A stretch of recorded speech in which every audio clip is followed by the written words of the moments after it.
नमस्कार दोस्तों, आप सभी का स्वागत है आपके अपने YouTube channel smart study point पे। तो आज का जो हमारा सेशन होगा वो होगा इंडियन आर्ट कल्चर। तो इस पे हम देखेंगे भारतीय स्थापत्य कला को देखेंगे यहाँ पे। तो बेसिकली ये जीएस 1 पेपर के लिए ही यूपीएससी की दृष्टि से बनाया गया है। और आपको बता दें कि ये जो हमारे पास नोट्स है ये दृष्टि नोट्स की तरफ से प्रोवाइड किया गया है, दृष्टि द विजन का की तरफ से। और दृष्टि द विजन का जो नोट्स यहाँ पे माना जाता है खासकर हिंदी मीडियम के लिए वो काफ़ी महत्वपूर्ण होता है। तो इसके हम जो सेशन है GS 1 GS 2 GS 3 GS 4 plus निबंध का जो हमारे पास नोट्स हैं प्लस जो ऑप्शनल सब्जेक्ट जैसे हिंदी साहित्य हो गया, क्योंकि अधिकतर जो विद्यार्थी है हिंदी साहित्य वाले हिंदी साहित्य ही लेते हैं। और साथ ही साथ में हम ज्योग्राफी और हिस्ट्री को भी यहाँ पे कवर अप करेंगे। इसके साथ मैं बता दूं कि इसका जो पीडीएफ फाइल है, पीडीएफ फाइल आप जो है टेलीग्राम लिंक से डाउनलोड कर सकते हैं या आपको व्हाट्सअप से प्रोवाइड करा दिया जाएगा। इसको हम यहाँ पे देखने का प्रयास करेंगे। भारतीय स्थापत्य क्या है? कला से आशय यानी मीनिंग्स ऑफ आर्ट। विद्वानों के अनुसार कला शब्द की व्युत्पत्ति संस्कृत की कल धातु से हुई है। कल धातु से हुई है, इसका अर्थ है सांख्यान। शब्द सांख्यान का आशय है स्पष्ट वाणी में प्रकट करना, यानी कला शब्द से यह अर्थ निकला जिसे स्पष्ट रूप से अभिव्यक्त किया जा सके। सो बेसिकली जो कला शब्द है वो संस्कृत के कल धातु से निकला है और जिसका अर्थ है सांख्यान। यहाँ पे बताया गया कि जो सांख्यान है इसका आशय है स्पष्ट वाणी में प्रकट करना, यानी कला शब्द से यह अर्थ निकल जाता है कि जिसे स्पष्ट रूप में अभिव्यक्त किया जा सके उसे ही कला कहते हैं। तब हम कह सकते हैं कि कला एक ऐसी प्रक्रिया है जिसका प्रमुख लक्षण प्रकटीकरण है। प्रकटीकरण मतलब प्रस्तुतिकरण, प्रेजेंटेशंस, ठीक है। तब हम कह सकते हैं कला ऐसी प्रक्रिया है जिसका प्रमुख लक्षण प्रकटीकरण है। जो कला क्या होता है, जैसे मान लीजिए हमारा जो हड़प्पा सभ्यता की जो कलाएं हैं, जो चीज़ें जहाँ पे दर्शाई गई हैं, जिस प्रकार से कलाकृतियाँ मिलती हैं, तो वो क्या कर रही हैं, उस समय की कलाकृतियों को प्रकट कर रही हैं, दिखा रही हैं। तो वही है इसके कहने का मतलब है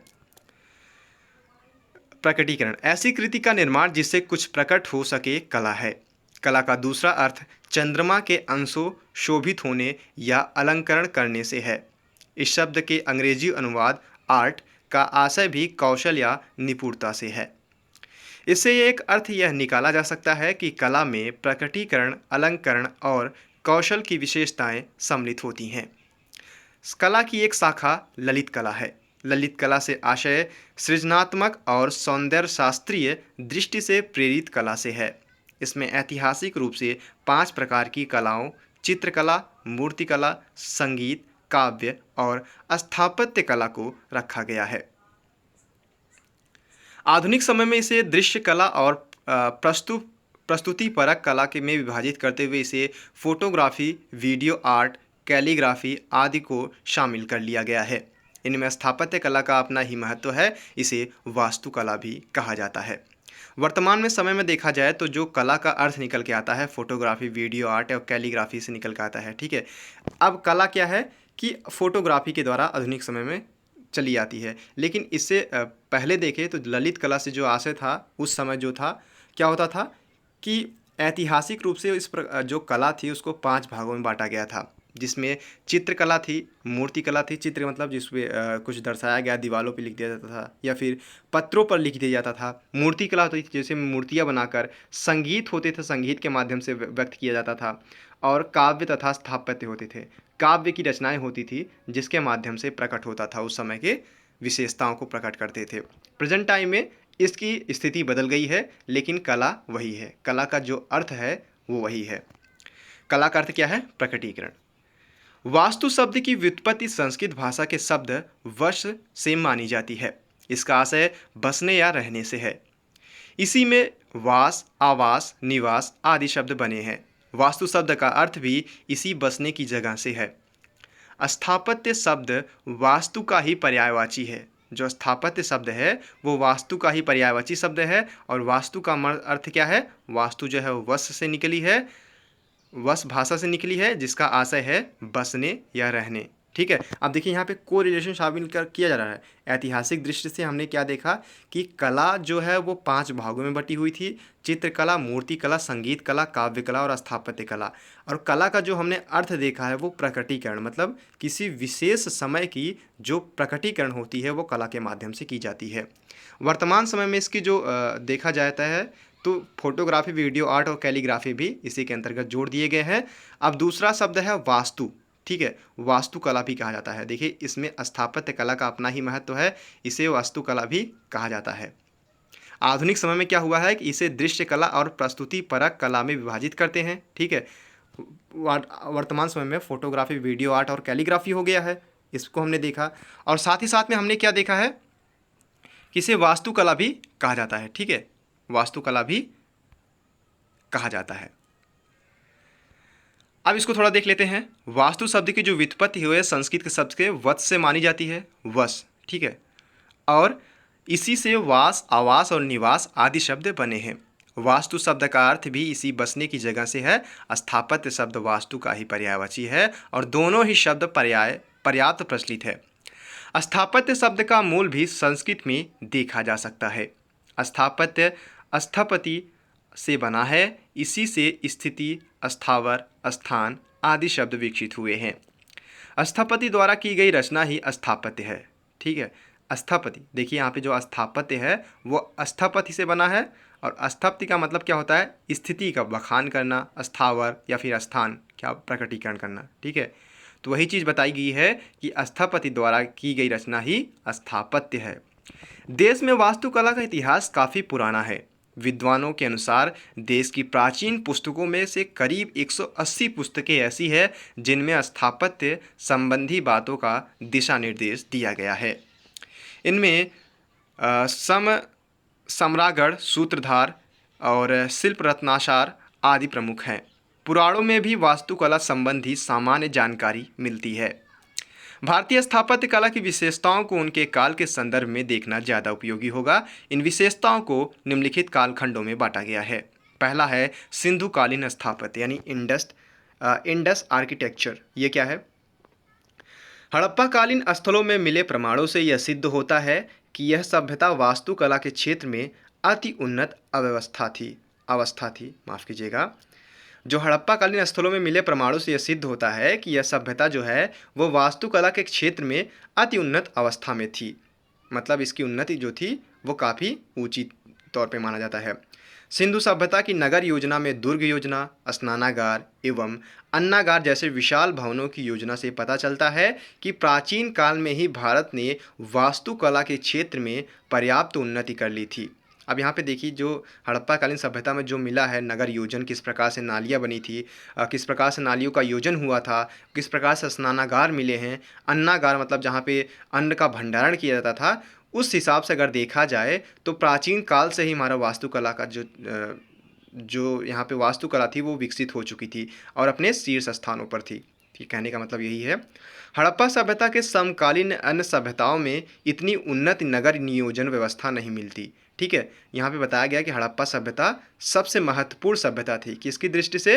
वास्तुकला की दृष्टि से। उसके समकालीन सभ्यता का अगर देखा जाए तो उसमें भी इतनी अच्छी नगर व्यवस्था या फिर अच्छी नगर योजन नहीं मिलता है।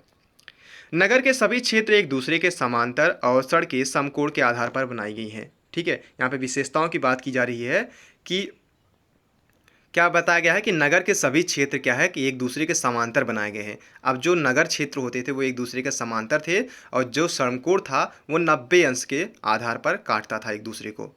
आधुनिक वास्तुकला में इसे ग्रिड प्लानिंग की संज्ञा दी गई है। इन्हीं क्षेत्रों में आवासीय सुविधा का विकास किया गया। भवनों में पक्की और निश्चित आकार की ईंटों के प्रयोग के अलावा लकड़ी और पत्थर का भी प्रयोग किया गया है। कुछ मकान 2 मंजिला हैं और उनमें बरामदे एवं कई कमरे बने हैं। बरामदा घर के बीचों बीच बनाया गया है और कमरों के द्वार इसी बरामदे की ओर खुलते हैं। एक बार फिर देख लेते हैं कि कुछ मकान क्या हैं, 2 मंजिले हैं, उनमें बरामदे भी बनाए गए और कई कमरे भी बने हैं। ठीक है, और जो बरामदा घर के बीचों बीच बनाया गया है, जो बरामदा है वो घर के बीचों बीच बनाया गया है और कमरों के द्वार इसी बरामदे की ओर खुलते हैं। मान लीजिए यहाँ समझ लेते हैं, ये हमारा घर हो गया, अब बीच में ये बरामदा हो गया, इसके बगल बगल में क्या है, पूरे घर बनाए गए हैं। अब जो घर के दरवाजे हैं ये किसकी तरफ खुलते हैं, ये इस पार्टिकुलर ये क्या है, बरामदे की तरफ खुलते हैं। तो यही चीज़ें यहाँ पे दर्शाने की कोशिश की गई है। ठीक है, अगला हम यहाँ पे देखते हैं कि 2 मंजिला है, उनमें से बरामदे एवं कई कमरे बने हैं। बरामदा घरों के बीचों बीच बनाया गया है और कमरों के द्वार इसी बरामदे की ओर खुलते हैं। नगर गंदे पानी की निकासी के लिए ढकी हुई नालियाँ बनाई गई है और इन्हें परस्पर जोड़ा गया है। इसमें प्रत्येक घर के पानी की निकासी मुख्य नली से जुड़ गई है। यहाँ पे क्या गई है, यहाँ पे ये भी बताया गया है कि जो गंदे पानी की निकासी के लिए यहाँ पे काफ़ी अच्छी व्यवस्था बनाई गई है और नालियाँ बनाई गई हैं। ठीक है, सुव्यवस्थित नालियों का यहाँ पे बनाया गया है, सुव्यवस्थित नालियाँ बनाई गई है। और नालियों जो है, एक बड़ी नाली है, उससे छोटे छोटे नालियों को जोड़ दिया गया है। यहाँ पे समझने की कोशिश करते हैं। मान लीजिए ये बड़ी नाली हो गई, मुख्य नाली। अब इससे जो घरों से छोटे छोटे नालियाँ निकलती है, जोड़ दिया गया है। और जोड़ दिया गया, साथ ही साथ में वहाँ पे जाली लगा दी गई ताकि यहाँ पे पानियों का निकास होता रहे। ठीक है, गहरा गड्ढा किया गया है ताकि पानी किसी जगह रुके ना। तो ये चीज़ें यहाँ पर बताई गई है। ठीक है, इसमें क्या बताया कि प्रत्येक घर के पानी की निकासी मुख्य नाली से जुड़ गई है। हड़प्पा सभ्यता के नगरीय क्षेत्र के दो हिस्से हैं, एक दुर्ग का तथा दूसरा निचला हिस्सा। धौलावीरा में ऐसे 3 स्तर मिले हैं, निचला, मध्य और दुर्ग स्तर। यहाँ पे देखिए, एक दुर्ग है, दूसरा निचला स्तर है। यहाँ पे 2 ही हिस्से मिले हैं, नगरीय क्षेत्र के 2 हिस्से मिले हैं, एक दुर्ग है और दूसरा निचला हिस्सा। और धौलावीरा जो था उस समय की सभ्यता, उसमें 3 स्तर मिले हैं, निचला, मध्य और दुर्ग। दुर्ग नगर के पश्चिम में है। इसकी दीवारें मोटी थी और जिनके बीच बीच में बुर्ज बनाए गए थे। मोहनजोदाड़ो में मिला विशाल जलाशय स्नानागार बहुत प्रसिद्ध है। मोहनजोदाड़ो में मिला था ये, ठीक है, आपको यहाँ पे मोहनजोदड़ो में मिला था विशाल स्नानागार। यह 39 फुट लंबा और 23 फुट चौड़ा और 8 फुट गहरा है। इसके किनारे कुछ कमरे बने हैं जिसमें संभवतः स्नान के बाद वस्त्र बदले जाते होंगे। जलाशय का फर्श पक्का और चूने की प्लास्टर से युक्त है। इसमें उतरने के लिए उत्तर एवं दक्षिण दिशा में सीढ़ियाँ बनी हैं। इस सभ्यता की कला का सर्वश्रेष्ठ नमूना कमर पर हाथ रखे लड़की की लघु काष्य मूर्ति है, जिसने अपने हाथों को एक कटोरा पकड़ा हुआ है। इसके अलावा एक व्यक्ति, संभवतः एक पुजारी की मूर्ति का ऊपरी हिस्सा मिला है, जिसमें ऊंचा सिर और कंधा, जिसके चेहरे पर छोटी सी दाढ़ी और बारीक कटी हुई मूछें हैं, तथा उसका शरीर एक शाल से लिपटा हुआ है जो बाएं कंधे के ऊपर और दाईं बाह के नीचे से होकर गया है। टेराकोटा की कई वस्तुएं मिली हैं। यहाँ पे वस्तुओं का जिक्र किया जा रहा है, कौन कौन सी वस्तुएं मिली हैं। यहाँ पे देखिए, एक इसमें बताया गया है कि जो सभ्यता थी, हड़प्पा सभ्यता, उसमें एक नारी की मूर्ति मिली है, जो कि एक लघु मूर्ति है, कांस्य मूर्ति है, जिसने अपने हाथ में एक कटोरा पकड़ा हुआ है। ठीक है, इसके अलावा एक व्यक्ति की, संभवतः एक पुजारी की मूर्ति मिली है, जिसका जो है ऊपरी हिस्सा मिला है। ठीक है, जिसमें ऊंचा सिर है और कंधा ऊंची सिर है और चेहरे पर छोटी सी दाढ़ी है। ठीक है, तो यहाँ की सभ्यता को दर्शाती है। ये चीज़ें यहाँ पे जो मिली है वो क्या होती है कि सभ्यता को दर्शाने का कार्य करती है।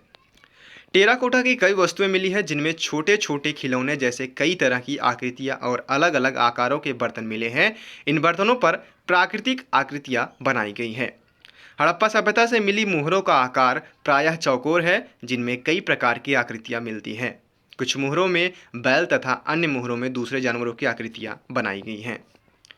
अब बात करते हैं यहाँ पे मौर्यकालीन स्थापत्य कला की। क्या थी यहाँ पे, हड़प्पा सभ्यता को हमने देख लिया है। अब मौर्यकालीन देखते हैं। मौर्य आर्किटेक्चर। प्रथम मौर्य सम्राट चंद्रगुप्त मौर्य के शासनकाल से भारतीय स्थापत्य में उन्नति होनी प्रारंभ हो गई। उसके दरबार में रहे यूनानी राजदूत मेगास्थनीज ने लिखा है कि पाटलिपुत्र में चंद्रगुप्त मौर्य का महल समकालीन शूशा साम्राज्य के प्रासाद को भी मात करता है।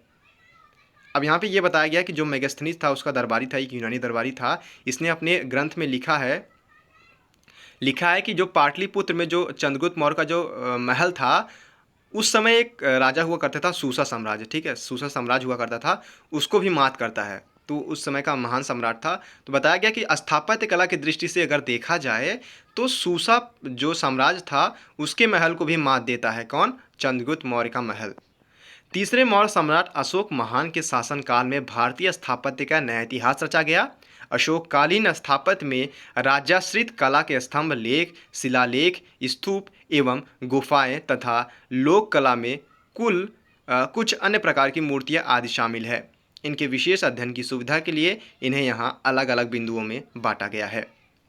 महान अशोक की 7 स्तंभ राजाज्ञाओं अर्थात 7 पिलर एडिक्ट्स वाले स्तंभों की संख्या 30 तक बताई गई है, लेकिन अभी तक कुछ ही ऐसे स्तंभ मिले हैं। इन स्तंभों की भाषा, प्राकृति और लिपि जो है वो ब्राह्मी है। इन स्तंभों पर एक खास तरह की पॉलिश अर्थात ओप की गई है, जिससे इनकी चमक धातु जैसी होती है। यहाँ पे देखिए पिलर का निर्माण करते थे जो महान अशोक थे, आपको पता भी होगा कि जो राजा थे ये पिलरों का निर्माण करते थे और उनमें अपने कारनामों को यहाँ पे छपवाते थे। ठीक है, अब ये छपवाने का जो कार्य करते थे ये महीन अच्छे पत्थरों पर छपवाते थे ताकि ये कई वर्षों तक सुरक्षित रहे। तो अपने राज्य अवस्था में यहाँ पे जब राजकाज संभाल रहे थे तो उस समय की परिस्थितियों को यहाँ पे दर्शाया गया है। तो यहाँ पे 7 स्तंभ यहाँ पे बताया गया है कि जिसमें उसका लेख मिलता है। तो ये क्या होता है कि जो स्तंभ होते हैं राजा अपने बारे में, उसके साथ ही साथ अपने समकालीन राजाओं के बारे में बताते हैं। तो उससे क्या होता है कि हमें एक निश्चित समय अवधि की प्राप्त होती है कि हाँ ये राजा जो था ये इनके समकालीन समय का था और ये जो वंश था, साम्राज्य था, ये इस समय से प्रारंभ होता है। तो उसकी जो तथ्यात्मक गतिविधियों का यहाँ पे पता चलता है। ठीक है, अगला देखते हैं कि इस स्तंभों पर एक खास तरह की पॉलिश ओप की गई थी जिसमें हल्की चमक धातु जैसी हो गई थी। पॉलिश की यह कला समय के साथ विलुप्त हो गई। कुछ विद्वानों का मानना है कि पत्थरों की विशेष घिसाई के कारण उनमें चमक आ गई। इन स्तंभों की अन्य विशेषताएं इस प्रकार है। हरियाणा के अंबाला जिले के तोपरा गांव में मिला स्तंभ एकमात्र ऐसा स्तंभ है जिस पर अशोक की सातों राजाज्ञाएं एक साथ मिली है, जबकि कुछ स्तंभों पर इससे कम राजाज्ञाएं, यानी किसी पर 6 तो किसी पर 5 या 4 राजाज्ञाएं ही देखने को मिलती है। इस स्तंभ को दिल्ली सल्तनत के तुगलक वंश का सुल्तान फिरोज शाह तुगलक दिल्ली ले आया। मेरठ से मिले स्तंभ में केवल 1 से 6 तक ही राजाज्ञाओं का उल्लेख है। इस स्तंभ को भी फिरोज शाह तुगलक ने दिल्ली मंगवा लिया था। उस समय फिरोज शाह तुगलक था तो उसने क्या किया था, उसके बाद फिरोज शाह तुगलक ने दिल्ली मंगवा लिया था जो ये स्तंभ थे। ठीक है, उसको वहाँ से हटवा करके दिल्ली मंगवा लिया था। इलाहाबाद में मिले स्तंभ लेख को इलाहाबाद कोशम, प्रयाग स्तंभ, रानी राजाज्ञाएं, कौशाम्बी स्तंभ भी कहा जाता है। यह स्तंभ पहले कौशाम्बी अर्थात कोसम जो पहले कहा जाता था में स्थित था। इसमें 1 से 6 तक की राजाज्ञाएं मिलती हैं। इसी स्तंभ पर गुप्त वंश के प्रतापी शासक समुद्रगुप्त ने अपनी विजयों का वर्णन किया है। इस पर मुगल बादशाह जहांगीर के बारे में भी जानकारी उत्कीर्ण है। बिहार के चंपारण में 3 जगहों से लौरिया, नंदनगढ़, लौरिया, अराराज और रामपुरवा जो स्तंभ लेख मिले हैं उन पर भी 1 से 6 राजाज्ञाएं उत्कीर्ण हैं। कंधार जो कि अफगानिस्तान वर्तमान समय में है में मिले स्तंभ में केवल 7वीं राजाज्ञा का उल्लेख मिला है, जबकि वैशाली अर्थात बिहार में जो वर्तमान समय में है में मिले स्तंभ में राजाज्ञा उत्कीर्ण नहीं है। राज्यों की आज्ञा जो उत्कीर्ण कहा जाता है उन्हें महत्वपूर्ण, यहाँ पे देखिए राजाज्ञा बार बार मैं कह रहा हूँ, तो राज्यों के जो आज्ञा होते थे उन्हीं को यहाँ पे उत्कीर्ण करा जाता था। ठीक है, इसके अलावा सांची जो कि रायसेन मध्य प्रदेश में है वर्तमान समय में, सारनाथ, वाराणसी, संकिस्सा, फर्रुखाबाद आदि जगहों से भी स्तंभ लेख मिले हैं। 2 लघु स्तंभ लेख जो कि नेपाल के रूपानदेही जिले में लुम्बनी अर्थात रुम्मनदेही और निगाली सागर अर्थात निगलीवा में मिले हैं। तो ये विभिन्न प्रकार के स्तंभ थे जो कि उस समय की विशेषताओं को यहाँ पर दर्शाते थे। राजा क्या करते थे, स्तंभों पर राजाज्ञाएं लिखवाते थे और बाद में क्या हुआ कि कई राजाज्ञाएं एक जगह से दूसरी जगह पहुंच गई। अब उन ऐसे हमें पता क्यों चला, तो देखिए उस समय की वर्तमान स्थिति को अगर देखा जाए, उस समय की स्थिति को, तो उसमें जो लेख मिलते थे तो कई तरह से कोरिलेट करके वहाँ पे जोड़ा जाता था। एक तो क्या होता था, देखिए अभी तक हमने देखा कि संगीत, काव्य, मूर्ति कला, स्थापत्य कला, ये सब चीज़ें थी कि पहचानने के लिए, तो वहाँ पे मिलाया जाता था कि हाँ इस काव्य में इस राजा का उल्लेख किया गया है। अब स्तंभों को देखा जाता था तो आपस में कोरिलेशन वहाँ पे स्थापित करके कि हाँ ये चीज़ें थी, यहाँ पे ये राजा रहता था, इसके बारे में राजाज्ञा यहाँ पे प्रस्तुत की गई है, तो वो चीज़ें यहाँ पे बताई गई है। ठीक है, अब क्या हुआ कि इन स्तंभों पर जो राजाज्ञा लिखी है वे सभी देवा नाम प्रिय राजा प्रियदर्शी अर्थात beloved of the gods king Priyadarshi से शुरू होती है, यानी उनसे अशोक महान का नाम नहीं है। ऐसा केवल 2 जगहों पर रायचूर कर्नाटक के मास्की और दतिया अर्थात मध्य प्रदेश में मिले गुर्जरा लघु शिलालेख में है।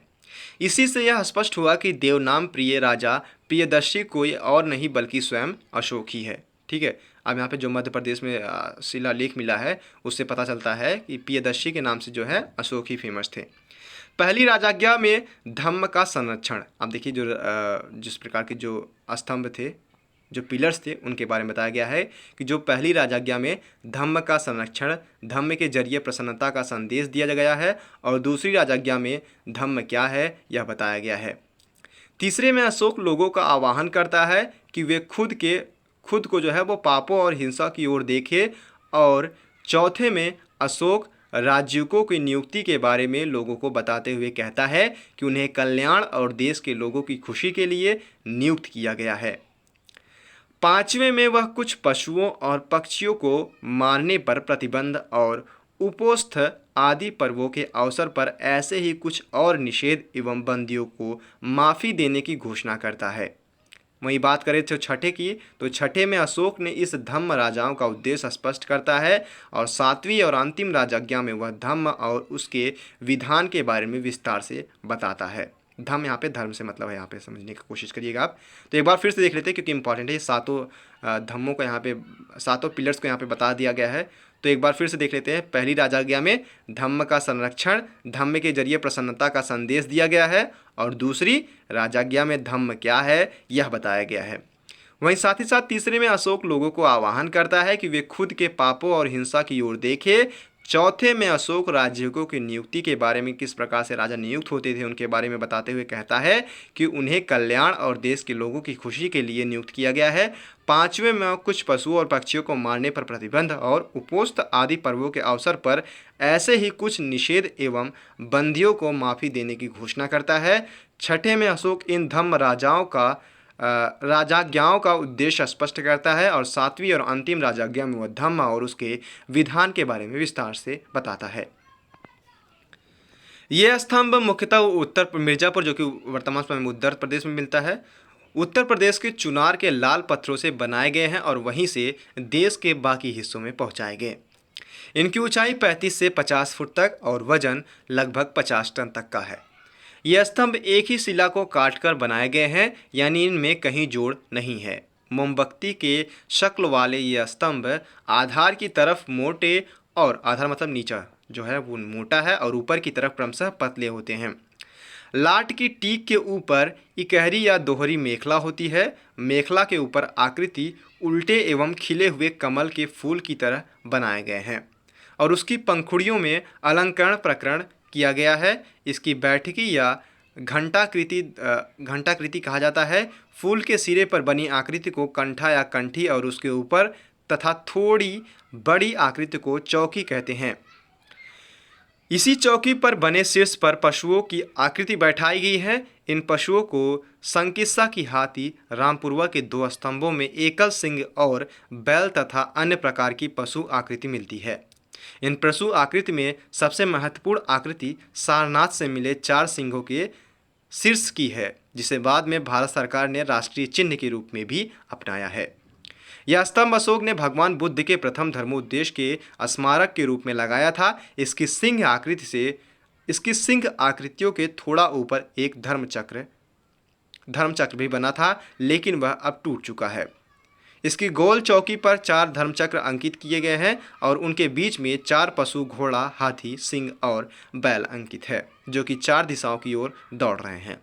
इन मूर्तियों की सबसे बड़ी विशेषता उनका प्राणवान अंकन है। प्राणवान मतलब ऐसा लगता है कि सजीव है, वो चीज़ें हमारे आंखों के सामने हैं। तो मुख्यतः इस प्रकार से यहाँ पे बताया गया है। जो होते थे यहाँ पे बताया गया कि जो आधार होता था वो चौकोर होता था और यहाँ पे जो मोमबत्ती की आकृति के बनाई गई है, यहाँ पे कुछ इस प्रकार के पत्ते यहाँ पे दर्शाए गए हैं और इन्हीं पर शिलालेखों को लिखा गया है। और बताया गया, आगे भी बताया गया कि इन्हीं पे क्या हुआ है कि पशुओं का अंकन है, जो कि 4 दिशाओं में क्या करते हैं, दौड़ते हुए दिखाई देते हैं। तो ये चीज़ें यहाँ पे बताई गई है। अगला देखते हैं कि बौद्ध ग्रंथ महावंश के अनुसार बौद्ध ग्रंथ महावंश, देखिए बौद्ध ग्रंथ है जो कि महावंश है, के अनुसार अशोक ने 84,000 स्तूप बनवाए। स्तूप का आशय एक समाधिनुमा निर्माण से है जिसपे मृत व्यक्ति के अवशेष रखे जाते हैं। जैसे मिस्र के पिरामिडों से मृतक का लेप किया हुआ पूरा शरीर रखने की परंपरा थी, ठीक है, जिसे हम मम्मी कहते हैं, ठीक है। भारत में भी ऐसा किया गया, पर अंतर यह था कि यहाँ पर मृतक के शरीर के बजाय उसके अवशेष ही लिए गए। स्तूप का मूल ढांचा उल्टी कटोरी की तरह होता था, कुछ इस प्रकार, देखिए कुछ इस प्रकार होता था, और जिसे गर्भगृह कहते हैं। और इस गर्भगृह के शिखर पर चौकोर अर्थात आकृति हर्मिका बनाई जाती है। इस हर्मिका में प्रायः अवशेष रखे गए। गर्भगृह का चक्कर लगाने के लिए एक परिक्रमा पथ अर्थात मेधी बनाया जाता है और इस मेधी तक पहुंचने के लिए सीढ़ियां होती है। स्तूप के चारों ओर एक घेरा होता है जिसे वेदिका कहते हैं। इसी वेदिका के चारों दिशाओं में अलंकृत तोरण द्वार बनाए जाते हैं। हाल ही में एक विश्व शांति स्तूप अर्थात विश्व शांति स्तूप वर्ल्ड पीस जिसे पैगोडा कहते हैं, दिल्ली में सराय काले खां के पास मिलेनियम इंद्रप्रस्थ पार्क 2008 में बनाया गया है। स्तूप कई प्रकार के भी होते हैं। तिब्बती बौद्ध धर्म में बुद्ध के जीवन से जुड़ी घटनाओं के आधार पर 8 प्रकार के स्तूपों का वर्णन है। स्तूप का एक और प्रकार कालचक्र स्तूप ऐसा स्तूप होता है जिसका महात्मा बुद्ध के जीवन से कोई संबंध नहीं होकर वह तंत्रवाद से संबंधित होता है। गौरतलब है कि महात्मा बुद्ध की मृत्यु के बाद उनके अवशेषों को 8 भागों में बांटकर उन्हें विभिन्न जगह भेजा गया और उन अवशेषों पर स्तूप बनवा दिए गए थे। अशोक महान ने इन्हें दोबारा बाहर निकलवाया और फिर इसके कई अन्य स्तूप बनवाए। अशोक के समय के प्रसिद्ध स्तूप सांची का स्तूप, भरहुत के स्तूप और तोरणों पर बुद्ध के जीवन से संबंधित घटनाओं का अंकन किया गया है। मौर्य शासकों ने बिहार के जहानाबाद में कुछ गुफाओं का निर्माण करवाया है। ये गुफाएं बराबर पहाड़ी और नागार्जुनी पहाड़ियों के एक हिस्से को खोदकर बनाई गई है। अशोक महान ने बराबर पहाड़ी गुफा के 4 गुफाओं लोमश ऋषि गुफा, कर्ण चौपड़ और विश्व झोपड़ी गुफा, जबकि अशोक के पौत्र दशरथ ने नागार्जुनी पहाड़ी में 3 गुफाएं गोपी बदशीक की गुफा और वजहीक या फिर वापिया का कुभा बनवाया है। ये गुफाएं आजीवक संप्रदाय के लोगों को दान में दी गई थी। इसमें मौर्य शासकों की धार्मिक सहिष्णुता की नीति का पता चलता है। इसमें लोमश ऋषि की गुफा का स्थापत्य की दृष्टि से ज़्यादा महत्व है। इसमें प्राचीनतम दारुकार्य अर्थात काष्ठ का पत्थर के माध्यम से विस्तार है। नागार्जुनी गुफाओं में मौखरी शासक अनंत वर्मन को भी लेख उत्कीर्ण किया गया है। बेसिकली यहाँ पे गुफाओं की बात किया गया है और यहाँ पे स्तूपों का यहाँ पे बात किया गया है। तो हाल ही में एक विश्व शांति स्तूप का निर्माण किया गया जो कि दिल्ली के सराय काले खां के पास जो कि मिलेनियम इंद्रप्रस्थ पार्क जो कि 2008 में निर्माण किया गया था। आप इसको ध्यान में रखेंगे। और बात यहाँ पे देखना हमने क्या देखा कि महात्मा बुद्ध जब मृत्यु हुई थी उनकी, तो मृत्यु के बाद उनके जो अवशेष बचे थे उनको 8 स्तूपों में बांट दिया गया था और उस पर स्तूपों का निर्माण किया गया था। बाद में यहाँ पे बताया गया कि अशोक महान ने उन स्तूपों को वापस से तुड़वा करके कई स्तूपों का निर्माण करवाया, ठीक है, अवशेषों को लेकर के। मौर्य काल में शासकीय कला के अलावा लोक कला के उन्नत होने के भी प्रमाण मिलते हैं। इस काल में मंदिर निर्माण का कोई साक्ष्य उपलब्ध नहीं है, न ही हिंदू देवी देवताओं की मूर्तियों के निर्माण का साक्ष्य मिला है। इस लोक कला में यक्ष और यक्षिणी की मूर्तियाँ प्रमुख है। ये मूर्तियाँ मथुरा, बेसनगर, शिशुपालगढ़ अर्थात जो कि उड़ीसा में है आदि जगहों से मिली है। इनमें सर्वाधिक प्रसिद्ध दीदारगंज से मिली और पटना संग्रहालय में रखी चवर धारणी यक्षिणी की मूर्ति है। इस मूर्ति में नारी अंगों में लालित्य बहुत दक्षता के साथ उकेरा गया है। उनके बाएं हाथ में चंवर है और बाल ढंग से काढ़े गए हैं। कमर में 5 लटों वाली मेखला बांधी गई है और उनकी गर्दन, शीर्ष, पैरों, कानों और हाथों में आभूषण का अंकन किया गया है। यह प्रतिमा कटी से ऊपर वस्त्र विहीन है, जबकि पैरों में पहने वस्त्रों में चुन्नट स्पुष्ट दृष्टिगोचर होती है। इसके अलावा टेराकोटा को भी कुछ मूर्तियाँ एवं जैन तीर्थंकरों की भी मूर्तियाँ मिली हैं। यहाँ पे मूर्तियों की बात की गई है। टेराकोटा इतावली भाषा का शब्द है बेसिकली, और इसका जो आशय है वो है पकी हुई मिट्टी, ठीक है। जैसे वहाँ पे हमने देखा था मृतकों का टीला किसे कहते हैं, आपको बताना है। इसका शाब्दिक अर्थ है अग्नि से पकाई गई किसी भी प्रकार की मिट्टी। साधारण प्रयोग में टेराकोटा का अर्थ ऐसी वस्तु से है जिसे अपरिष्कृत और रंधित मिट्टी से बनाया जाता है, जैसे बर्तन, प्रतिमा और या कोई संरचना। इस प्रकार बनी वस्तुओं को आग में पकाने के बाद उनका रंग हल्का गेरुआ लाल हो जाता है और इसमें चमक नहीं होती है। टेराकोटा की बनी वस्तुएं सस्ती, बहुउपयोगी और तथा टिकाऊ होने के कारण लोकप्रिय है। तो बेसिकली यहाँ पे बताया गया कि जो टेराकोटा की मूर्तियाँ होती थी या फिर जो टेराकोटा से वस्तुएं बनाई जाती थी, उनका आशय ये है कि मिट्टी को पका करके लाल रंग जब हो जाता था तब उससे गढ़ करके वो उसको क्या करता था, मान लीजिए हमें कोई बर्तन बनाना है, कोई पॉट्स बनाना है, तो ये कोई किसी प्रकार का बर्तन है, तो इसको हमने मिट्टी को बनाया, इसको हमने क्या किया, आग पे तपा दिया, तो ये क्या हो गया, जब बन के तैयार होता था तो ये टेराकोटा बर्तन कहलाता था। ठीक है, टेराकोटा की वस्तुएं। तो बेसिकली इसका जो आशय है वो क्या है, पकी हुई मिट्टी। इसको क्या होता था, अग्नि में पकाई गई किसी भी प्रकार की मिट्टी से, इसका तात्पर्य बताया गया है। अगला देखते हैं, शुंग। देखिए यहाँ पे हमने दो चीज़ें यहाँ पे देख ली है, पहला हड़प्पा सभ्यता, मौर्य सभ्यता, तीसरा देखेंगे शुंग अर्थात सातवाहन कुषाण, यहाँ पे वंश हमको यहाँ पे देखेंगे। तो शुंग या सातवाहन कुषाण काल। शुंग सातवाहन काल में बौद्ध, जैन और ब्राह्मण तीनों धर्मों से संबंधित स्थापत्य कलाकृतियों की रचना हुई थी। ठीक है, जो शुंग सातवाहन काल था इसमें बौद्ध, जैन और ब्राह्मण तीनों धर्मों से संबंधित स्थापत्य कला। अब धर्मों से संबंधित क्या होगा, जैसे मूर्तियों का निर्माण करना, उनसे संबंधित जो संस्कृति थी उनकी संस्कृतियों को संजोए रखना, उनकी संस्कृति को निर्माण करना, किस प्रकार से संस्कृति थी। जैसे आप बात करते ना कि हड़प्पा सभ्यता में एक कांस्य मूर्ति मिली थी जो कि महिला थी, जो कि थोड़ा सा इस प्रकार से खड़ी थी, कमर पे एक कटोरा लिए, तो उस प्रकार पर यहाँ पे दर्शाया गया है कि उनकी संस्कृतियों को वहाँ पे संरक्षण किया गया। शुंग सातवाहन कुषाण काल में है बौद्ध, जैन और ब्राह्मण तीनों धर्मों से संबंधित स्थापत्य कलाकृतियों की रचना हुई। और मौर्य काल में भवनों के निर्माण में काष्ठ, कच्ची ईंटों एवं मिट्टी का प्रयोग हुआ है, लेकिन शुंग सातवाहन काल में इस परंपरा में बदलाव आया। ठीक है, क्या हुआ कि मौर्य काल में भवनों के निर्माण में काष्ठ, कच्ची, देखिए यहाँ पे बताया गया है,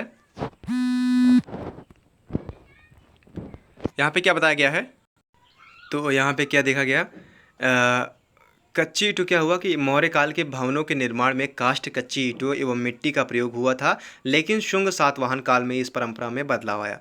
मौर्य काल में क्या होता था कि मौर्य काल में जो होता था वो काष्ठ, कच्ची ईंटों, मिट्टियों का प्रयोग होता था। ठीक है, भवनों के निर्माण में, वस्तुओं के निर्माण में क्या होता था मौर्य काल में कि काष्ठ, कच्ची ईंटों या फिर मिट्टियों का प्रयोग होता था, जबकि शुंग सातवाहन काल में इस परंपरा को बदल दिया गया और इनकी जगह पर पत्थर युक्त होने लगी। ठीक है, अब पत्थरों से निर्माण होने लगे, वस्तुओं या फिर मकानों का जो निर्माण होता था, स्तूपों का निर्माण होता था, वो पत्थरों से निर्माण किए जाने लगे। मौर्य काल में हमें शैल उत्कीर्णन के कुछ उदाहरण तो प्राप्त होते हैं, लेकिन यह काम विशद रूप से शुंग सातवाहन काल में हुआ। मौर्यकालीन प्रस्तर स्तंभ कला का प्रयोग इस काल में भी जारी रहा, जैसा कि हम हेलियोडोरस के स्तंभ में देखते हैं, लेकिन उनमें मौर्यकालीन प्राणवान अंकन नहीं है।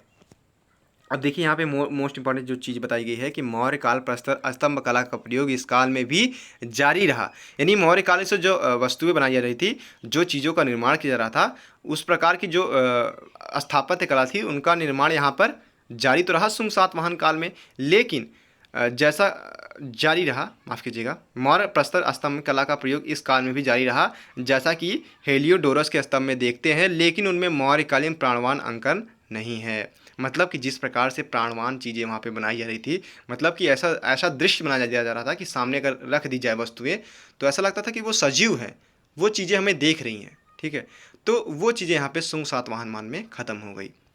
ठीक है, तो ये देखिए यहाँ पे ये चीज़ें यहाँ पे ये भी है कि आप पत्थर से निर्माण, किसी वस्तु का जब पत्थर से आप निर्माण करते हैं तो उनमें कहीं ना कहीं आप जो कलाकृतियाँ हैं, जैसे आँखों का निर्माण हो गया, अगर किसी व्यक्ति का आप मूर्ति बना रहे हैं तो आप एक शेप नहीं दे सकते उस हिसाब से, जिस हिसाब से आप मिट्टी को एक शेप दे सकते हैं, तो वहाँ पे ये भी चीज़ें आप कह सकते हैं। तो ये चीज़ें यहाँ पे थी।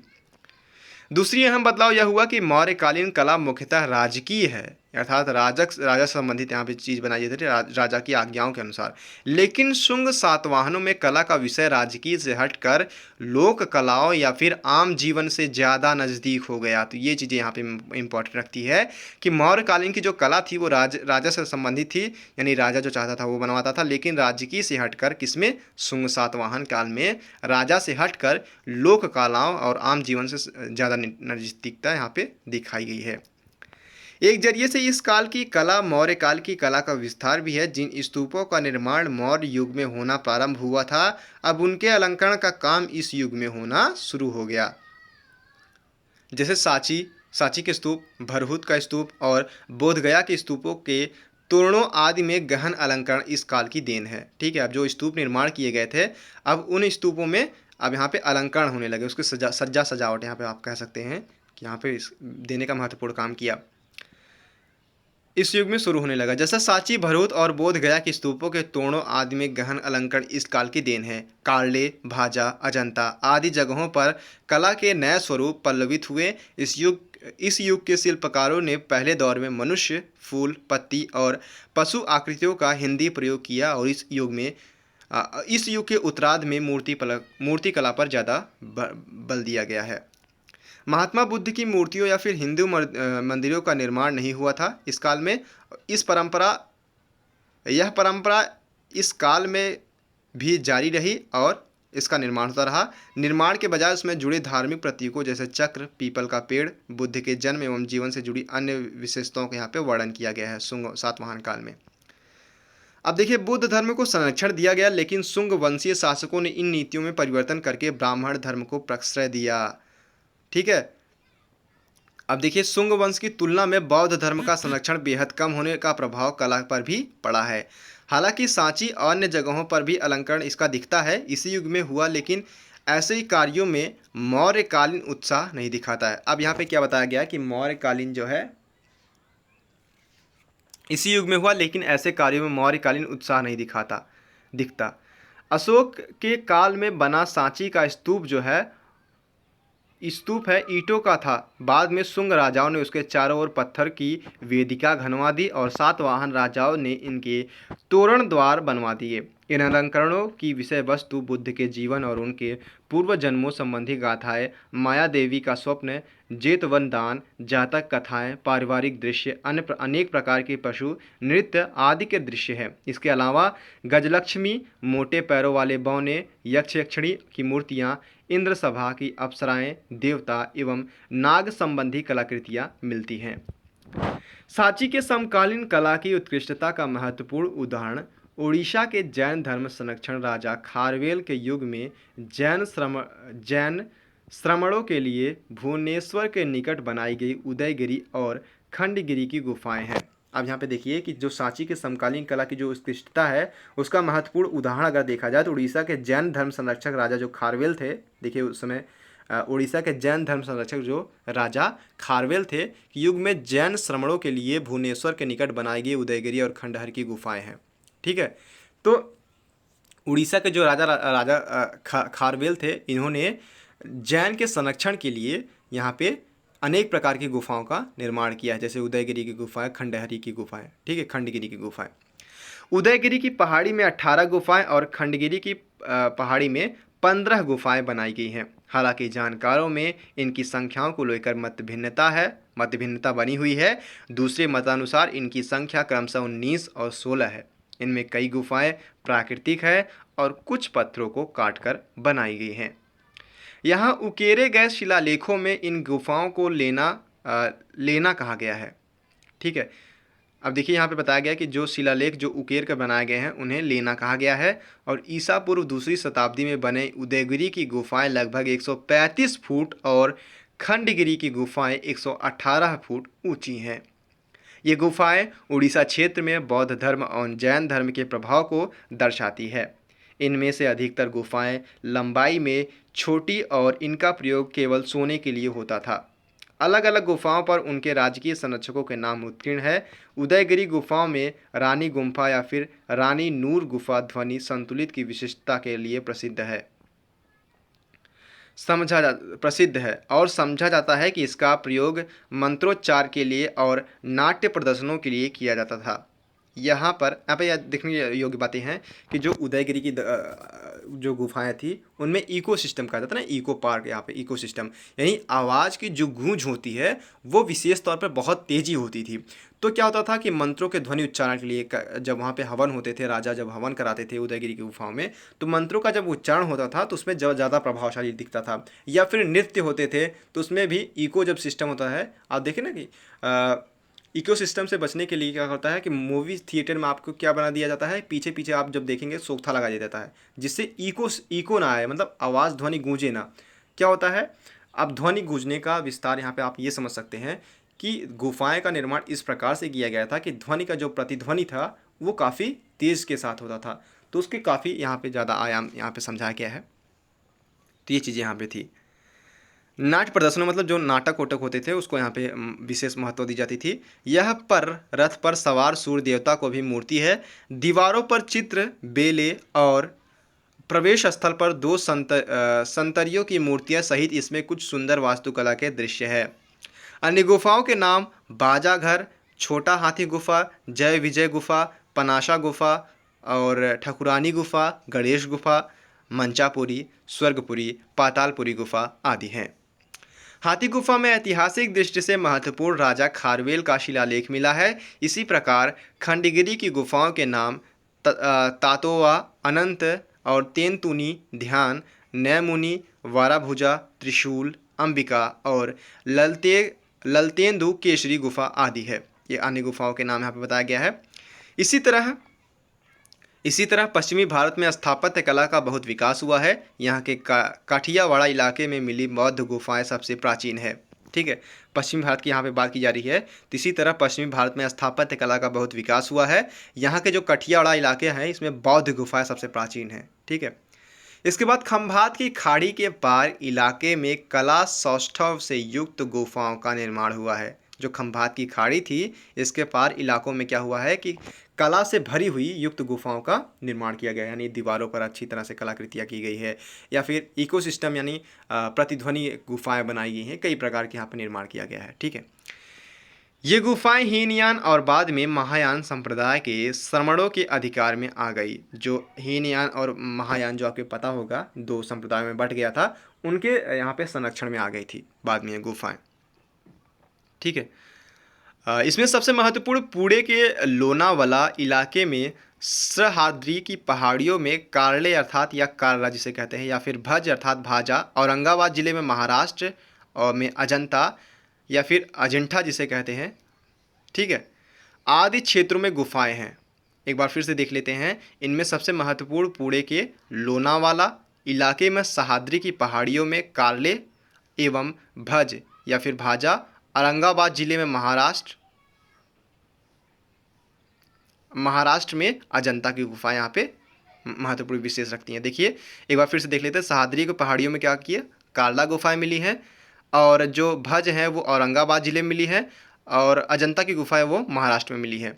आदि क्षेत्रों में गुफाएं हैं। ईसा की पहली सदी के आसपास यह क्षेत्र दक्षिण और उत्तर भारत के बीच की कड़ी के रूप में माना जाता था। जो गुफाएं होती थी ये उत्तर एवं दक्षिण कड़ी के रूप में, मतलब उसको डिवाइड करने का काम करता था। ठीक है, इसके उस पार है तो उत्तर है, इसके इस पार है तो दक्षिण है। इसी क्षेत्र से व्यापारिक मार्ग गुजरते थे। भारत के सबसे बड़े चैत्यों या फिर पूजा गृहों में शामिल कारले का चैत्य करीब 45 मीटर लंबा, 15 मीटर चौड़ा और 14 मीटर ऊंचा है। इसके मुख्य कमरे में स्त्री, पुरुष, शहीद, शेर एवं हाथी का अलंकरण मिलता है।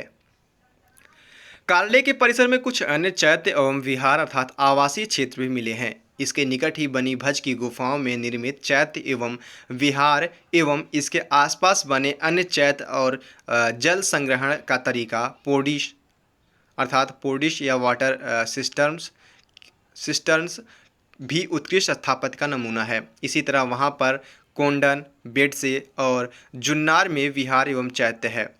जुन्नार की गुफाओं में मूर्तियां नहीं हैं, केवल कुछ गुफाओं की श्री लक्ष्मी, कमल, गरुड़ आदि आकृतियों की अलंकरण दिखता है। पुणे के निकटवर्ती जिले औरंगाबाद में अजंता और पीतल खोरा की गुफाएं मिली है। अजंता में कुल 29 गुफाएं हैं। अजंता स्थान है, आपको पता होना चाहिए, महाराष्ट्र में है। ठीक है, तो 29 गुफाएं हैं जिनमें 4 चैत्र, 25 विहार हैं। इसमें गुफा संख्या 10 सबसे बड़ी प्राचीन है, और अजंता से दक्षिण पश्चिम से 50 मील लगभग दूर सातमाला की पहाड़ियों में पीतल खोरा की गुफाएं मिली है। इस चैत्य में लकड़ी का भी प्रयोग किया गया था। कुषाण काल में मूर्ति कला के 2 प्रमुख स्कूल या पद्धतियाँ विकसित हुई है। इसे कांधार या फिर कांधार कला या फिर गांधार कला, मथुरा कला कहा गया है। इसका विवरण इस प्रकार है। गांधार कला क्या थी, एक बार फिर से देख लेते हैं। कुषाण काल में मूर्ति कला के 2 प्रमुख स्कूल पद्धतियाँ विकसित हुई थी। ठीक है, देखिए जो कुषाण काल था उसमें मूर्ति कला के 2 स्कूल पद्धतियाँ विकसित हुई थी। इसे गांधार कला कहते हैं। मतलब कि यहाँ पे 2 प्रकार के आर्किटेक्चर, मान लीजिए 2 व्यक्ति हैं, एक ही सीजन में गांधार सीजन में क्या होता है कि गांधार कुषाण काल में दो प्रकार के व्यक्ति पाए जाते हैं।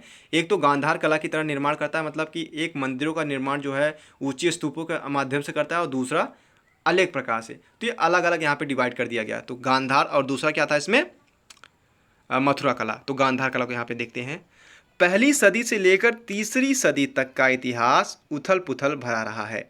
राजनीति में नई शक्तियों के आगमन और धर्म के क्षेत्र में आए परिवर्तनों ने कला क्षेत्र पर भी प्रभाव डाला। विदेशी शासकों के भारत में आगमन और यहाँ बस जाने के कारण दो बातें हुई। एक तो यह कि अनेक यवन जातियाँ भारतीय धर्मों में दीक्षित होने लगी। इसका सबसे बड़ा उदाहरण ग्रीक राजदूत हेलियोडोरस का विदिशा में लगा वह स्तंभ जिसमें वह खुद को भागवत कहता है। वहीं दूसरी बात यह हुई कि भारतीय संस्कृति और कला का भारत से बाहर प्रचार होने लगा। उत्तर पश्चिमी क्षेत्रों में ग्रीकों का शासन स्थापित होने के बाद यवन देशों से संपर्क की आवृत्ति बढ़ गई। इन घटनाओं की पृष्ठभूमि में अफगानिस्तान और पश्चिम पंजाब के बीच के बसे गांधार और आज के पेशावर से लेकर जलालाबाद तक के क्षेत्र में विकसित हुई कला की शैली को गांधार शैली कहा गया है।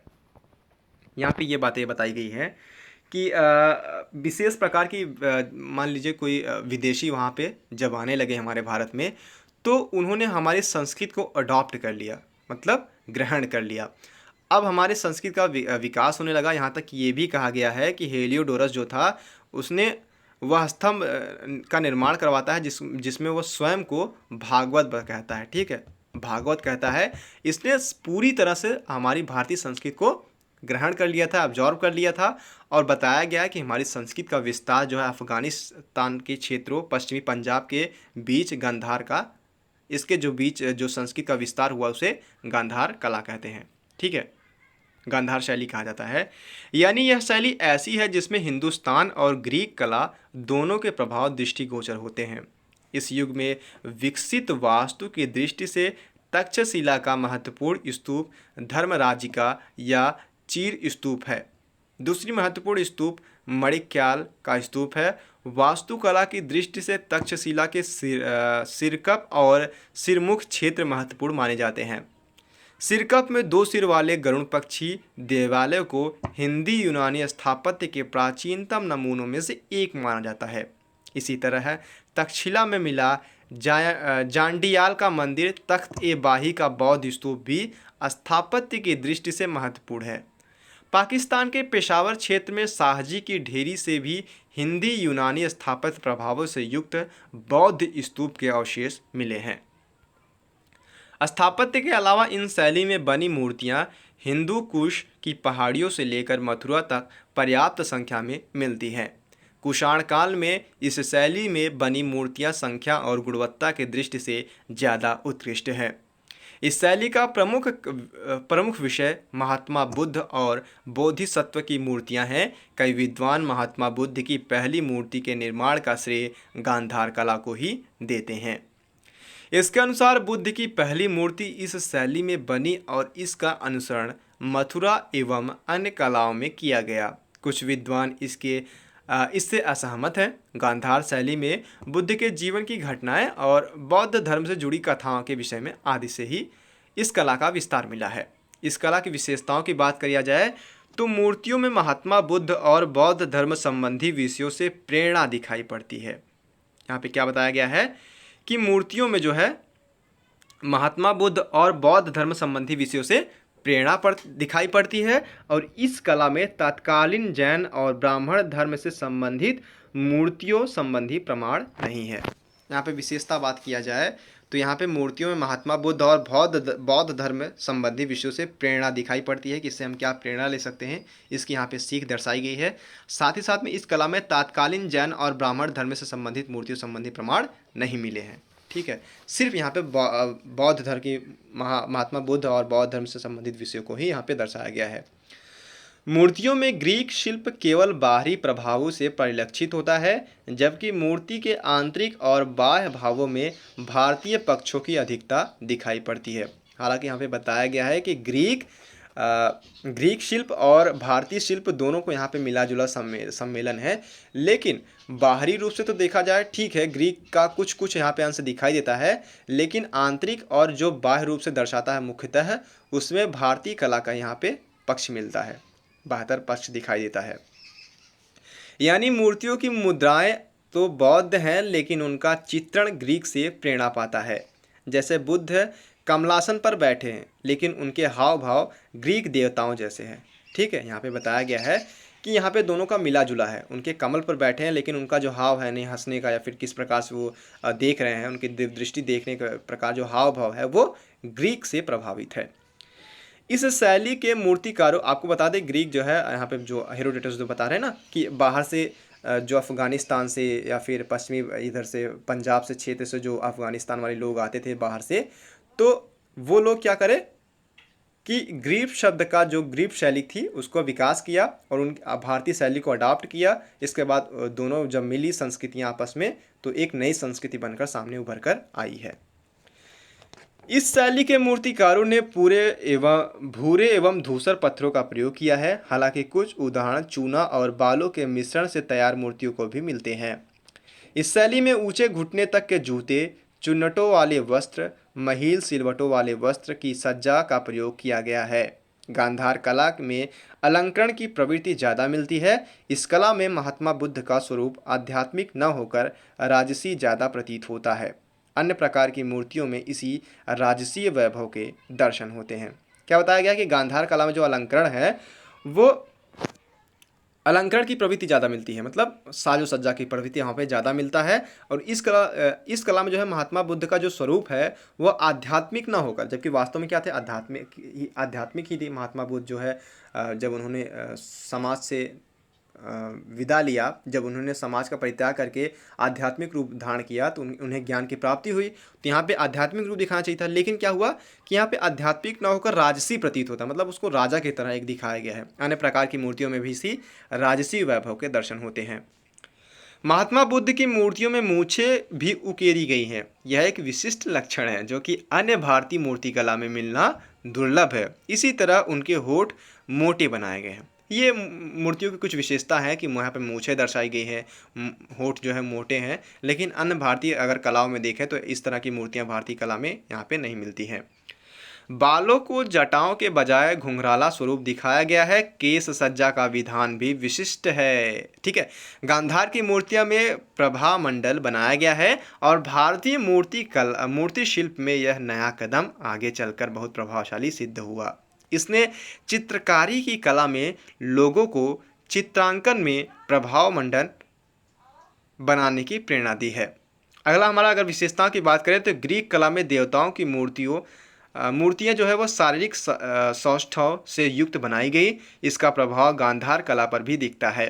महात्मा बुद्ध कृशय काय नहीं बनाए गए हैं, अपितु उनका कद काठी मजबूत रखी गई है। शरीर और मुखमंडल को संतुलित बनाने के कारण चेहरे पर आध्यात्मिक भाव नहीं आए हैं। ठीक है, आध्यात्मिक भाव यहाँ पे नहीं दिखाए गए हैं। तो यहाँ पे कुछ आप लोग अगर बताना चाहें तो बता भी सकते हैं कि जो अंकन हुआ है वो वास्तविक रूप से ना होकर थोड़ा काल्पनिकता का यहाँ पे आधार यहाँ पे लिया गया है। तो ये चीज़ यहाँ पे दर्शाई गई है।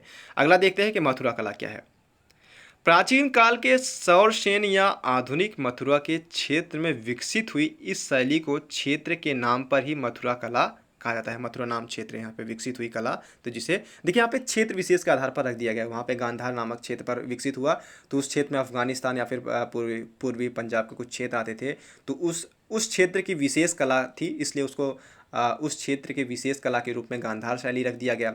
अब मथुरा यहाँ पे जो रखा गया ये विशेष क्षेत्र था और इसकी कला जो थी वो अन्य कलाओं से विभिन्न थी, तो इसको क्षेत्र के आधार पर रख दिया गया।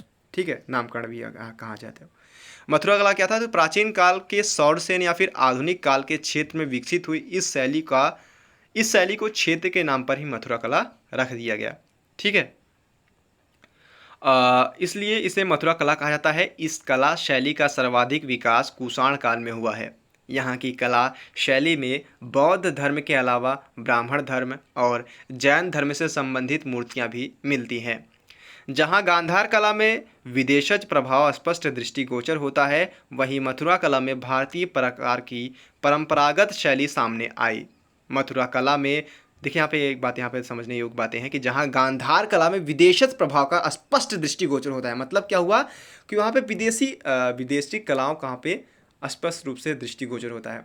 मतलब कि जिस प्रकार से अंकन किया गया है वहाँ पर भारतीय संस्कृति थोड़ा सा परे हट करके विदेशियों का वहाँ पे ज़्यादा अंकन प्राप्त होता है। लेकिन मथुरा कला में अगर वहीं पे बात किया जाए तो इसमें भारतीय प्रकार की परंपरागत शैली सामने आई है। मतलब इसने भारतीय संस्कृति को हूबहू अपनाने का विशेषता है। ठीक है। मथुरा कला में भारतीय आदर्शमयता, भावों का चित्रण और कल्पना का आयाम सभी पूर्ण रूप से भारतीय हैं। इस बार आपको ध्यान रखना है कि मथुरा कला में जो भारतीय आदर्शमयता है वो भावों का चित्रण है या फिर कल्पना की आयामी जो सभी पूर्ण रूप में क्या है, भारतीय है। इस शैली की विशेषता निम्नलिखित है। पहला क्या है, अब देखिए कि यहाँ पे थोड़ा सा कंपेरिजन करके चलेंगे। जैसे आपको पूछ सकता है कि दोनों में क्या अंतर है। ठीक है, तो मथुरा कला में क्या अंतर था, तो उसमें क्या हुआ कि उसमें क्या होता था कि विदेशियों का ज़्यादा प्रभाव था। ठीक है, उसमें विदेशियों का ज़्यादा प्रभाव होता था और जो अंकन किया गया था वो काल्पनिक हुआ करता था, भारतीय संस्कृति से परे था। ठीक है, भारतीय, इसमें हमने पढ़ा भी था, तो इसमें जो गांधार कला था इसमें भारतीय संस्कृति से परे था और यहाँ पर ग्रीस शब्द का सहायता लिया गया था। तो ये चीज़ें यहाँ पे दर्शाई गई। लेकिन मथुरा कला में पूर्णतः भारतीय है। ठीक है, भारतीय संस्कृति को अडॉप्ट किया गया है। इसमें जो शैली है वो भारतीय शैली को अपनाया गया है। मथुरा की कुषाण कालीन मूर्तियों का विषय बौद्ध ही रहा है, लेकिन इसके साथ साथ लोक जीवन भी इन मूर्तियों में बहुआयत रूप में दिखाई पड़ता है। मथुरा की मूर्तियां वहीं आसपास मिलने वाले सफ़ेद चित्तीदार लाल रवेदार पत्थर से बनाई गई है। और गांधार कला में बुद्ध की जो बैठी हुई मूर्तियां मिली हैं वे ज़्यादातर पवमासन या फिर कमलासन पर हैं, जबकि मथुरा कला पर बनाई गई मूर्तियों में उन्हें सिंहासन पर आसीन दिखाया गया है और पैरों के समीप सिंह की आकृति बनाई गई है। देखिए यहाँ पे अभी राजा के रूप में यहाँ पे दर्शा दिया गया है। पहले क्या होता था कि गांधार कला में उन्हें राजा के रूप में दिखाया गया था, लेकिन उन्हें विशेषता कमलों के ऊपर बैठा दिया जाता था, पद्मासन के ऊपर बैठा दिया जाता था। लेकिन अब मथुरा कला में उन्हें सिंहासन पर बैठाकर व्यवस्थित रूप से और उनके पैर के नीचे सिंह रूपी यहाँ पे दिखाई दिया है। पैरों के समीप जो है सिंह की आकृति बनाई गई है। अब इस शैली में बनी मूर्तियों का कमर से ऊपर का हिस्सा वस्त्र विहीन है। ठीक है, अब कमर के नीचे तो वस्त्र पहने हुए हैं, लेकिन कमर से आप राजा पहले जानते भी होंगे, तो जो ऊपर का हिस्सा था वो वस्त्र विहीन है, जबकि हस्त अभय मुद्रा में है। ठीक है, मुद्रा यहाँ पे हाथों में शामिल है और मूर्तिकार ने जो वस्त्र पहना है उसमें सिलवटें स्पष्ट दिखाई पड़ती हैं। ठीक है, किस प्रकार की जहाँ पे पता चलता है कि हाँ ये वस्त्र पहने हैं। गांधार शैली की तरह आभा मंडल का तरीका इस शैली में भी बनाया गया, लेकिन यह आभा मंडल गांधार शैली की तरह अलंकृत नहीं है। ठीक है, मूर्तियों के भाव की कल्पना और अलंकरण पूरी तरह भारतीय है और मथुरा शैली में वेदिकाओं में बनाई गई यक्ष यक्षिणी की मूर्तियां का बौद्ध धर्म से कोई संबंध नहीं है।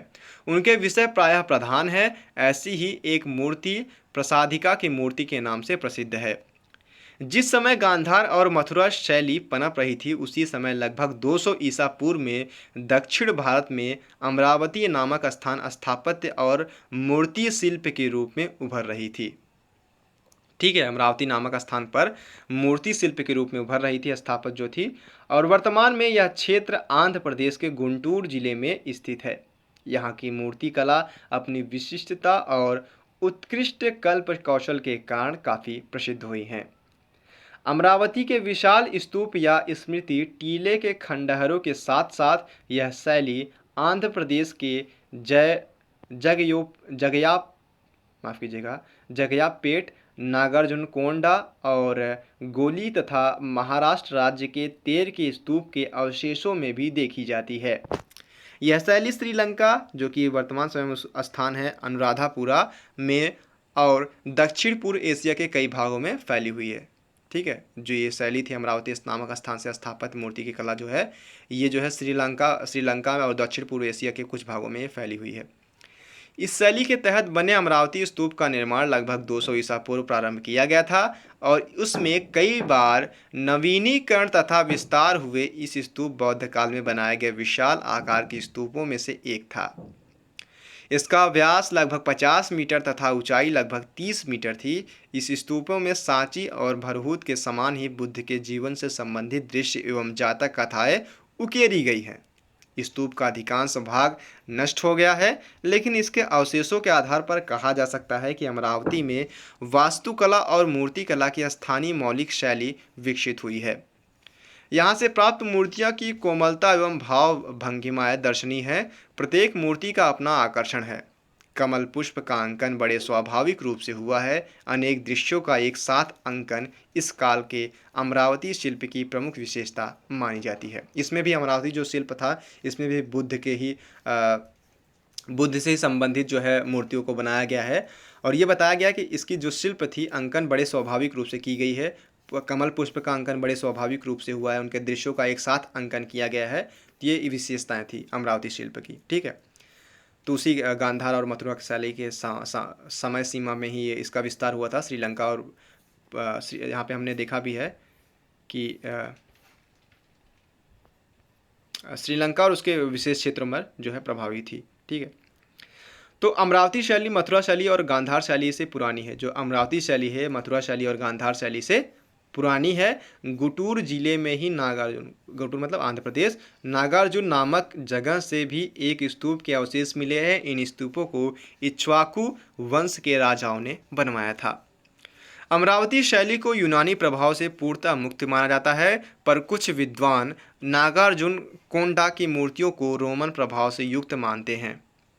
ठीक है, संभवतः इसका कारण दक्षिण भारत के रोम का मजबूत व्यापारिक संबंध है। इसी तरह नाग, भारशिव और वाकटिक काल 185 से 320 ईस्वी के में भी भिन्न भिन्न प्रकार के स्थापत्य और मूर्ति शिल्प देखा जा सकता है। इस शैली के प्रारंभिक काल के उदाहरणों में भरहूत और मथुरा के निकटता दिखाई देती है, लेकिन आगे चलकर इसमें विशिष्ट लक्षणों का विकास दिखाता है और कुषाणकालीन गोलमंडल के स्थान पर लंबे अंडाकार मुख बनाए जाते हैं। चूंकि भारविक शैव मत समर्थक थे, इसलिए यहाँ की मूर्तियों में शिव की मूर्तियों की प्रधानता है। इस कला का सर्वश्रेष्ठ उदाहरण एक मुखी शिवलिंग और भूमरा का मंदिर है। वाकाटक भी शैव थे और उन्होंने भार शिवों की परंपरा को आगे बढ़ाया। उनके काल में बने भव्य मंदिर सबसे प्रसिद्ध है। वाकाटकों के काल में मंदिरों की वास्तुशैली में अलंकरण और उनके विस्तार की प्रवृत्ति बढ़ गई है।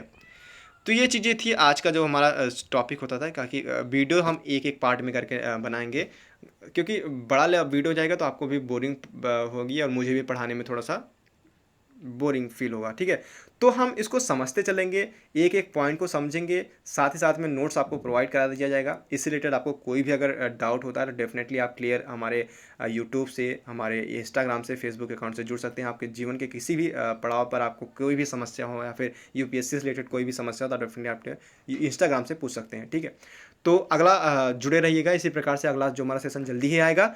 सो लाइक कीजिएगा वीडियो को। अगर मुझे आशा है कि अगर आपने यहाँ तक वीडियो देखा है तो डेफिनेटली आप सब्सक्राइब कर देंगे चैनल को। अपने दोस्तों के साथ ज़्यादा से ज़्यादा शेयर कीजिएगा। Thank you so much.